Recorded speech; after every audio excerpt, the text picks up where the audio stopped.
Marcos capítulo 7. Jesus e os mestres da lei.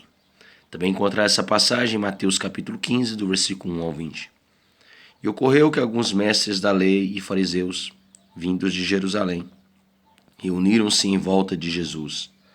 Nota de rodapé 1.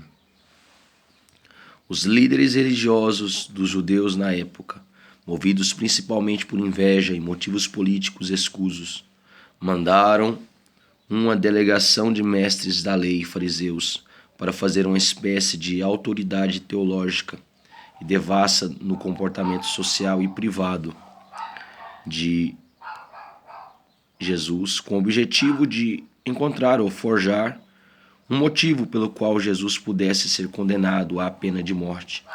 Mateus 2,4, Mateus 15, no versículo 1 ao 11. Observaram que alguns dos seus discípulos comiam os pães com as mãos impuras, isto é, sem lavá-las. Nota de rodapé 2. A visão dos judeus, notadamente os líderes religiosos, sobre a pureza espiritual era extremamente cerimonial. Portanto, facilmente perdia de vista o espírito da lei, o principal propósito, e restringiam-se ao cumprimento de ritos e procedimentos. Assim, para eles, todo contato com pagãos, inclusive respirar muito próximo ao mesmo ar, ou mesmo com outros judeus que não guardavam as leis cerimoniais, se constituía numa imundícia ou contaminação espiritual e, por isso, se fazia necessário passar pelos ritos cerimoniais e lavar as mãos e os braços até os cotovelos, derramando sobre eles água pura e fresca. Versículo 4. Portanto, era comum nas festas prolongadas e com muitos hóspedes reservarem-se grandes recipientes com água. Pois os fariseus e todos os judeus não se alimentavam sem lavar as mãos de forma cerimonial, preservando a tradição dos antigos. Quando chegam da rua, não tocam nos alimentos sem antes se banharem. Além disso, há muitos outros costumes que guardam, tais como o lavar de copos, jarros e vasilhas de metal. Nota de rodapé 3. O cerimonial de purificação, realizado todas as vezes que um judeu retornava para casa, era repleto de detalhes ritualísticos. Algumas versões da Bíblia trazem a expressão se aspergirem, em vez de se banharem, cujo significado literal é se batizarem, ou seja, observar um ritual de imersão. Então, os fariseus e os mestres da lei questionaram a Jesus. Por qual razão seus discípulos não andam em conformidade com a tradição dos anciãos, mas tomam o pão com as mãos impuras?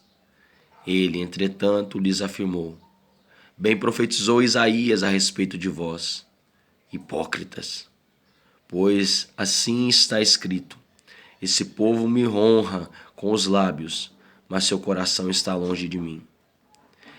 Em vão me adoram. As doutrinas que ensinam não passam de ordenanças humanas. Nota de rodapé 4. A hipocrisia ao lado da arrogância é um dos mais perversos e sutis dos pecados, e ataca especialmente aos líderes religiosos. Quanto maior expressão um líder granjeia, mais vulnerável se torna. Quanto mais popular um líder se torna, mais fraco ele se torna. Hipócrita é toda pessoa falsa e dissimulada, cujas palavras de apologia à moral e ao cumprimento rígido das leis, normas, convenções e rituais, especialmente religiosos, não têm qualquer respaldo ou correspondência direta com suas atitudes públicas e vida íntima. Isaías denunciou severamente os líderes religiosos de sua época. Isaías capítulo 29, versículo 13. Malaquias, embora muitos pensem que seu principal tema fosse o dízimo. Na verdade, era a corrupção e a hipocrisia generalizada do povo de Israel, a começar por seus líderes e mestres, sacerdotes, religiosos. E acrescentou-lhes: E assim abandonais o mandamento de Deus, apegando-vos às tradições dos homens. Nota de rodapé 5. Os mandamentos de Deus estão todos registrados na Bíblia e são obrigatórios. As tradições, normas de conduta e estatutos dos antigos mestres não são bíblicos e, portanto, não são autorizados, muito menos obrigatórios. Os anciãos, líderes da religião judaica, se ocupavam da interpretação e exposição da lei de Moisés, mais tarde codificada num manual chamado de Mishnah, que por sua vez deu origem ao Talmud, que é um comentário extenso e detalhado da Mishnah. E acrescentou-lhes: sabeis sempre encontrar um meio de negligenciar os mandamentos de Deus, com o propósito de estabelecerdes a vossa própria tradição. Porquanto Moisés afirmou: honra teu pai e a tua mãe, e mais, quem amaldiçoar a seu pai ou sua mãe será condenado à pena de morte. Contudo, vós afirmais: se uma pessoa disser a seu pai ou a sua mãe, os bens com os quais eu vos poderia ajudar são corbã, isto é, uma oferta dedicada ao Senhor. Vós o desobrigais do dever de prestar qualquer ajuda de que seu pai ou sua mãe necessite. Vós o desobrigais do dever de prestar qualquer ajuda de que seu pai ou sua mãe necessite. Nota de rodapé 6. Corbã é a transliteração de uma palavra hebraica que significa oferta. Muitos judeus religiosos estavam afirmando que havia feito o corbã com seus bens, ou seja, doado o dinheiro da aposentadoria dos pais para Deus. Mais propriamente para os sacerdotes do templo. E, por isso, não tinham como ajudá-los. Ocorre que a lei não prescrevia que todo o dinheiro deveria ser doado. Além disso, muitos jovens judeus estabeleciam um acordo com os sacerdotes e recebiam parte da oferta de volta. Faziam um acordo com os sacerdotes e recebiam parte da oferta de volta. Assim, conseguis anular a eficácia da palavra de Deus por intermédio da tradição que vós próprios tendes transmitido. E dessa mesma maneira procedeis em relação a vários outros assuntos. Nota de rodapé 7. A mente humana é facilmente enredada dos falsos juízos em função de muitas ambições. Por isso devemos agir sempre como os cristãos bereanos. Atos capítulo 17, versículo 11. Os fariseus estavam recorrendo a um texto isolado da lei, Números capítulo 30, versículo 1 e 2, para defender o voto de Corbã. Jesus aproveita para ensinar uma regra básica de interpretação bíblica. A obediência ao mandamento específico das Escrituras jamais pode anular os outros mandamentos gerais de Deus. A conclusão tirada pelos anciãos sobre Números capítulo 30, versículo 1 e 2, satisfazia a letra do texto bíblico, mas era contrária ao sentido e espírito global da lei. Jesus conclamou novamente a multidão para junto de si e lhes anunciou: ouvi-me todos e entendei. Nada existe fora da pessoa humana que, entrando nela, a possa tornar impura. Ao contrário, o que sai do ser humano é o que o faz impuro. Se alguém tem ouvidos para ouvir, ouça. Então, após haver deixado a multidão e entrado em casa, os discípulos lhe pediram uma explanação sobre aquela parábola. Nota de rodapé 8. Em hebraico, mashal, o termo traduzido aqui por parábola significa ilustração, figura, imagem, e tem o sentido de uma expressão proverbial ou história de moral que acompanhava a vida de uma pessoa como um sinal luminoso. E este acende sempre que necessário para avisar de algum perigo iminente ou trazer à memória uma maneira sábia de agir. Ao que lhes declarou: ora, pois nem vós tendes tal entendimento. Não conseguis compreender que nada que entre no homem tem o poder de torná-lo impuro, porque efetivamente não entra em seu coração, mas sim em seu estômago, sendo digerido e depois expelido. Ao fazer essa afirmação, Jesus proclamava puros todos os alimentos. Nota de rodapé 9. Marcos, primo de Barnabé e grande amigo dos apóstolos Pedro e Paulo, preocupava-se em fazer comentários sobre a lei, usos e costumes dos judeus. Seu objetivo era esclarecer sua principal audiência, os gentios, mais precisamente o número elevado de romanos que estavam sendo convertidos pelo Espírito Santo, entre 50 e 70 depois de Cristo.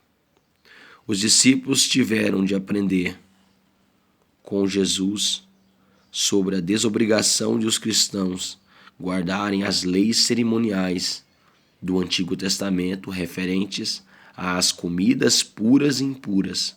Levítico capítulo 11, Deuteronômio capítulo 14, Atos capítulo 10, versículo 15.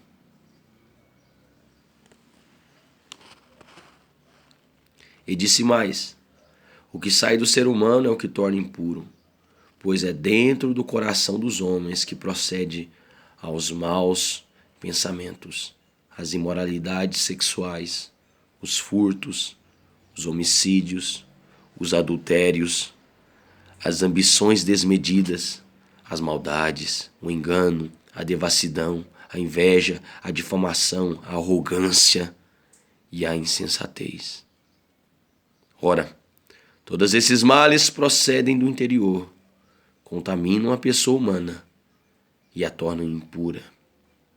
Nota de rodapé 10. Jesus ensina e adverte que a fonte do pecado humano é o coração, centro das emoções e da razão, e não o estômago. O coração tem, para o mundo ocidental, o mesmo significado que as entranhas ou os intestinos tem no mundo oriental, ou seja, representa o centro da personalidade, incluindo o intelecto, a volição, a vontade e todas as emoções e desejos humanos. Por isso, a comunhão, amizade reverente com Deus não pode ser interrompida por causa de mãos ou alimentos com impurezas, mas sim pelo pecado consciente, intencional e renitente. Mais do que lavar as mãos, é necessário limpar, lavar, purificar a mente, pois Deus não faz distinção entre pecados elaborados e alimentados nos pensamentos e os consumados por ação. Segue-se uma lista, como exemplo, de alguns pecados comuns, mas que não deveriam fazer parte da vida diária de um cristão pleno do Espírito Santo. A palavra inveja, no original grego, é olho mau, cujo sentido não é apenas o desejo ardente pelas posses de outrem, mas igualmente a falta de generosidade, literalmente o ser pão duro. A palavra insensatez, traduzida em algumas versões por loucura, não tem o sentido de uma enfermidade mental, mas sim de total negligência do pecador. Aquele que aprecia seu estilo de vida mundano em relação às suas responsabilidades para com Deus, com seu próximo e com a sociedade, religião e ética. A palavra grega koinos, aqui traduzida por contaminam, significa comum, e seu sentido tem a ver com o fato de os pecados poderem assumir a condição de parte integrante do ser humano, caso não haja arrependimento, confissão e perdão. O Espírito Santo é o grande aliado dos cristãos na tarefa de manter suas mentes sensíveis e purificadas. João capítulo 14, do versículo 16 ao 27.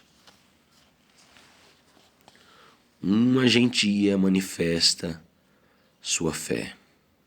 Também encontrar essa passagem em Mateus capítulo 15, versículo 21 ao 28. Então, partiu Jesus daquele lugar e foi para os arredores de Tiro e Sidom. Entrou em uma casa e desejava que ninguém o soubesse. Porém, não foi possível manter sua presença em segredo. Nota de rodapé 11. Tiro é uma cidade povoada por gentios, localizada na Fenícia, onde hoje é o Líbano. Fazia fronteira com a Galileia, a noroeste. Jesus viajou cerca de 50 quilômetros de Cafarnaum até os arredores de Tiro, desde o milagre da multiplicação dos pães e peixes. Marcos 6, do versículo 30 ao 44. Jesus e seus discípulos passaram a evitar os grandes centros e a ministrar nas periferias da Galileia. Jesus procurava evitar os confrontos infrutíferos com os fariseus e escribas e dedicar-se cada vez mais ao discipulado dos 12. Marcos 9, do versículo 30 ao 31. De fato, assim que ouviu falar sobre ele, certa mulher, cuja filha pequena estava com um espírito imundo, chegou e atirou-se aos seus pés. A mulher era grega, de origem sírio-fenícia, e implorava a Jesus que expulsasse de sua filha o demônio. Nota de rodapé 12. A mulher apresentada por Marcos falava grego e vivia numa cultura grega, mas era de nacionalidade sírio-fenícia, uma vez que naquele tempo a Fenícia pertencia administrativamente à Assíria.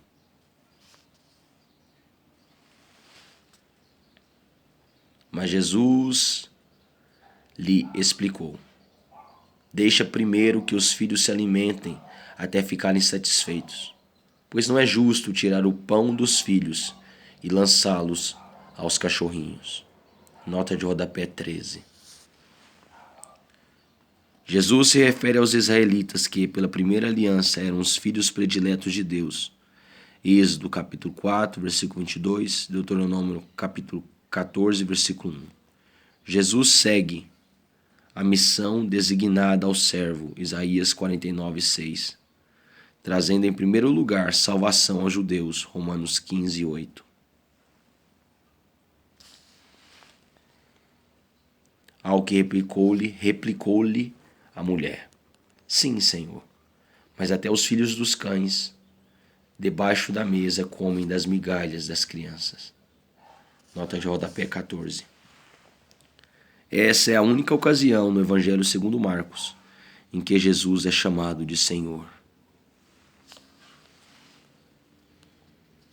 Então ele lhe declarou.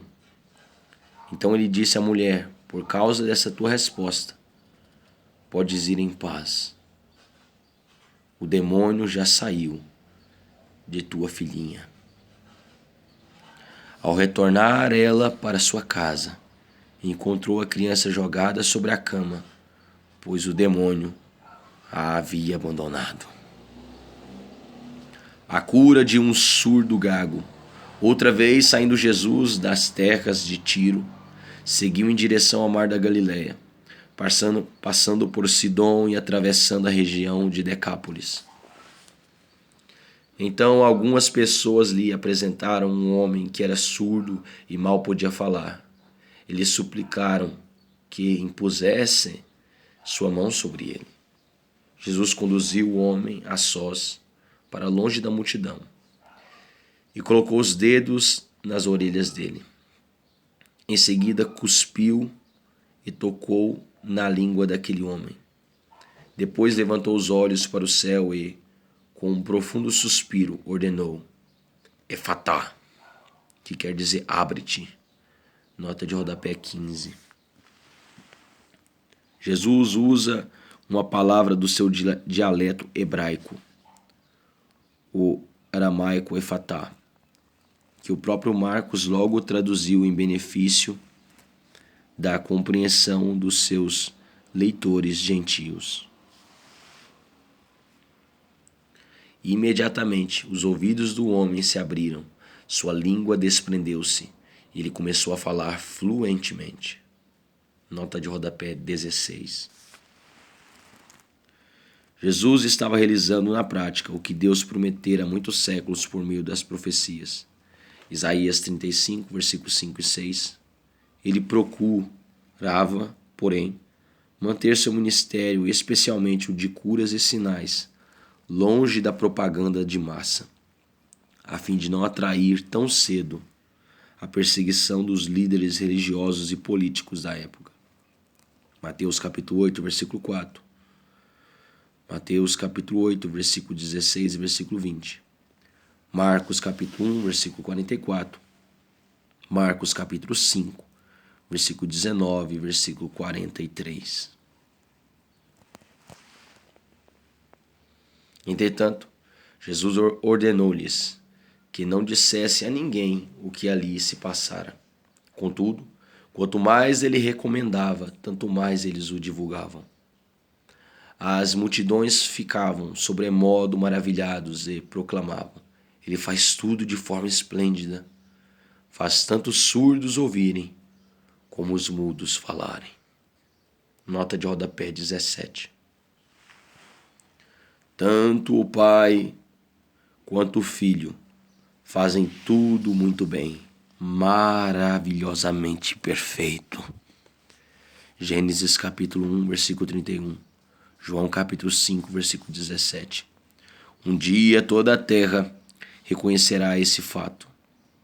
É importante lembrar que Deus criou a terra e o ser humano, mas o diabo criou este mundo caótico no qual vivemos.